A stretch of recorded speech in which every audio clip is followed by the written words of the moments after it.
Welcome to the Cabral Concept, where board-certified Doctor of Naturopathy, Dr. Stephen Cabral, shares with you exactly how you can reverse aging, take back your health, and live a life full of energy and passion, with new 20-minute episodes every single day to keep you healthy and engaged.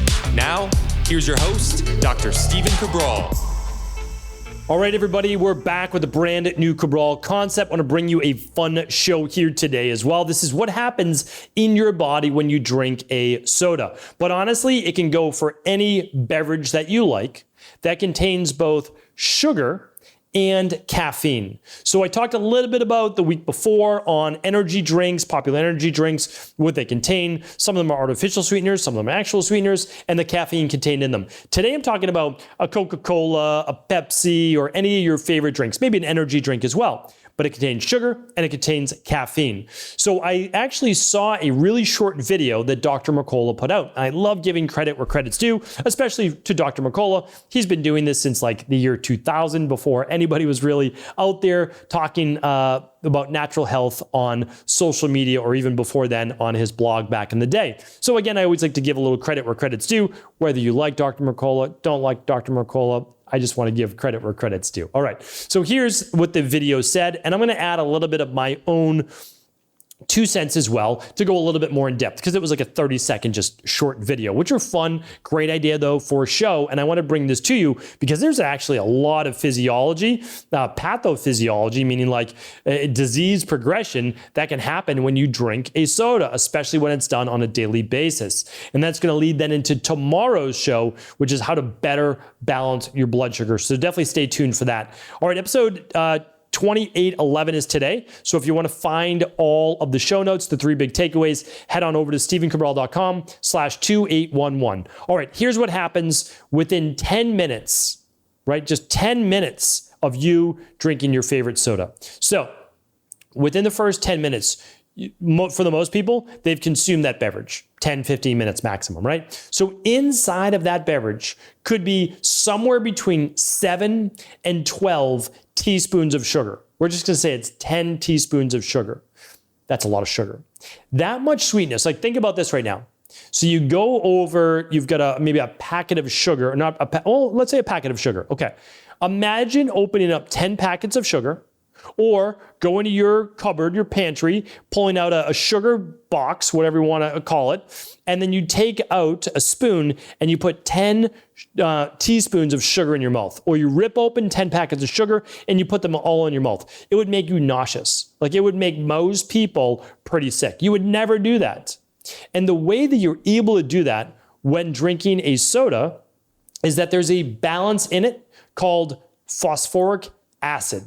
And that phosphoric acid actually works in a few different ways. So one, it adds flavor to it, but other, it's an acidic-based preservative, which then allows that drink not to ferment or grow mold, etc. So when we look at this, the extreme sugar is balanced by the phosphoric acid, and that allows you to consume it and not throw it up. So that's point number one. It's pretty violent in and of itself. Now, the second one is this. Within about 30 to 40 minutes, that caffeine is fully consumed. Most of these sodas now have anywhere from 120 to over 200 milligrams of caffeine. Now, that's a full day's worth of caffeine that you would get in like a cup and a half of coffee, or even a small Starbucks coffee, which is very, very strong.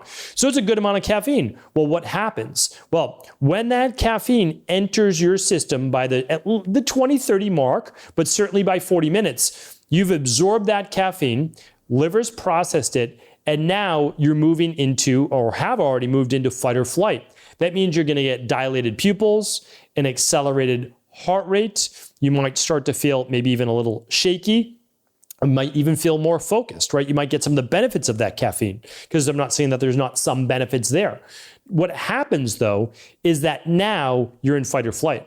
So it's not just about the accelerated heart rate or the focus or the little bit of tremors, anything like that. What actually is happening is your body's producing more norepinephrine. Now, that's an excitatory neurotransmitter. And then on its other side is a stress hormone that you may have heard of called cortisol. So cortisol now is going to, if there's not enough glucose, it's going to start to break down more stored glycogen. The problem is, at the very same time, your body's getting all of the sugar coming in from that soft drink, right? From that soda. Now, even if it's sugar-free, your liver is going to start to break down more of that stored glycogen as well. And that stored glycogen is going to move into the bloodstream and spike your blood sugar. So either way, typically caffeine, always with caffeine, but caffeine with sugar or caffeine without sugar, most of the time you're getting a blood sugar spike. And you can just test that for yourself with a simple glucometer or a continuous glucose monitor right at home. Now, on top of those stress hormones entering your bloodstream and sugar rising, now your body has to say, okay, what is going on here? And it's going to say, oh, we're being rewarded. So that's the reward center of the brain. Now, there's no reason why we're being rewarded. We just drank a soda, but your body gets this spike in dopamine as well. And dopamine is the reward center of the brain, or at least I shouldn't say reward center of the brain, but it's a reward-based neurotransmitter. You did something, you got pleasure from it, that pleasure leads to dopamine. Now, that's a little bit dangerous in the future as well, because caffeine and sugar leads to a dopamine rush. Caffeine then leads to also a fight or flight based rush. So now you get pleasure, dopamine, and you get focus, and that can become very addictive. Now, for the downside, after we get these excitatory neurotransmitters and we get the excitatory stress hormones, we get the sugar going in, now the pancreas has to say, okay, we need to lower the elevated blood sugar. So now we're going to start to do what? Well, we're going to start to produce insulin to be able to go in the bloodstream and get that sugar out of the blood and into the cells or store it as body fat, right? That's what it needs to do. So that's its job. Now, once that begins to happen, and that might take an hour, 2 hours, whatever it might be, based on your metabolism, then what happens is when the blood sugar gets moved out of the bloodstream, and sometimes you might even drop into low blood sugar because you produce so much insulin, you drop into what? Well, hypoglycemia or lowered blood sugar. And what does it show up as? Fatigue, lethargy, brain fog. Now, what do you want?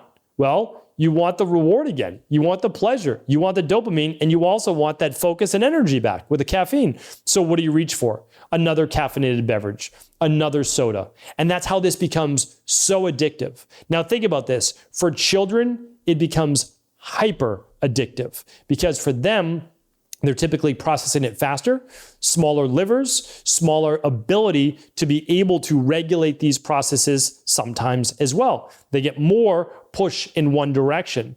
So we have to be really careful for both adults and children and understand that when we're going into this, if we're consuming the soda, we have to know that there are real repercussions that come along with it.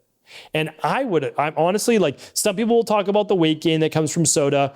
Some people will talk about the burnout, right? The fatigue, because you're literally pushing your stress hormones. I agree with all that. I really do. But I look at it as like the mental health aspect as well. Because what people don't see is that if you continue to push dopamine, which is an excitatory neurotransmitter, you may be on the other side wiping out a lot of your serotonin, which is that antidepressive, feel-good neurotransmitter, or GABA, which is the anti-anxiety. Because the more you push the excitatory form of neurotransmitters, let's just call that the get up and go, like norepinephrine and cortisol, the more you may need to produce and not be able to the serotonin and the GABA. So what happens is we can actually lead people more to become addicted to these sugary and caffeinated beverages, especially kids with all these energy drinks, right?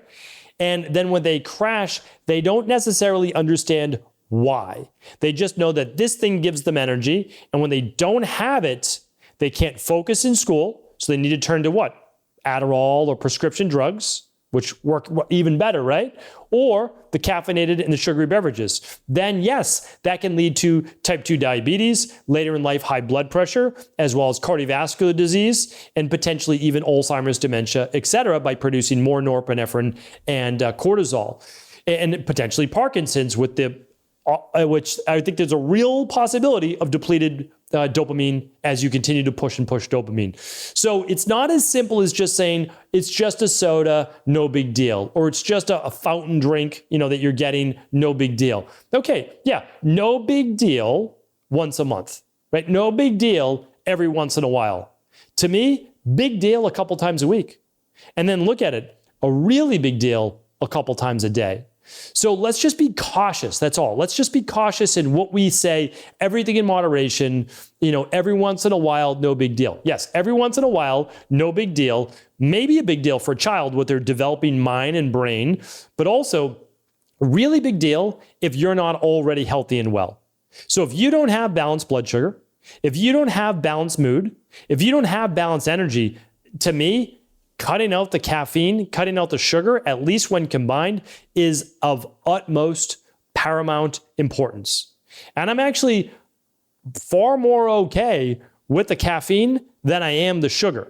Now, having said that, I need to qualify it. I'm not okay with 300, 400 milligrams of caffeine a day. I'm okay with doing a half decaf, half regular coffee in the morning, right? After your breakfast. That's more what I'm okay with. Right? If you want that and that little bit gets you going, makes you feel good, no issues whatsoever. Some people tolerate it much better than others. I have lots of podcasts on caffeine. I'll link them up here today because I don't want to leave you just with a 60-second soundbite there that I think it's okay for everybody to be consuming mass amounts of caffeine. I'm not. 100, 200 milligrams a day for most people, okay. If you have anxiety, if you're more of that Vata body type, no, not okay, right? But most people, they can handle that. Now, when you combine it with sugar, that's when it becomes far more dangerous, far more detrimental, especially when done chronically. Hopefully this was helpful. All the show notes, the 3 big takeaways, previous shows on caffeine, and much more will be available right now at stevencabral.com/2811. Stay tuned tomorrow as well, where we help you and work on balancing your blood sugar levels using a specific type of intermittent fasting combined with a certain time window and calorie restriction only on certain days of the week. Check that out. Brand new research that'll be coming in tomorrow. All right, take care, everybody. Are you ready to heal yourself and then go on to heal others? If so, the Integrative Health Practitioner Institute can help you discover proven functional medicine protocols that blend the best of 7 different healing disciplines from around the world. I personally share with you the exact handouts and protocols I use in my private practice that enable people to get well, lose the weight, and live longer, stronger. I want to pass this information on to the next generation of health coaches, and that is exactly why I created IHP. We are the future of the health coaching industry, and the skills and knowledge you will learn will make you an in-demand certified health coach anywhere in the world. Although we have many medical professionals taking the IHP certifications, no experience is necessary, and half our members have no previous health certifications. At the Integrative Health Practitioner Institute, our motto is a health coach in every home. Our goal is that you take this knowledge and then share it with family, friends, loved ones, your community, or in a practice where you create a career you love and can be proud of. The global IHP community is filled with some of the most kind and caring people in the world, and we can't wait to welcome you into our world soon. For more information or to set up a discovery call with one of our IHP Health Coach graduates, simply head over to integrativehealthpractitioner.org.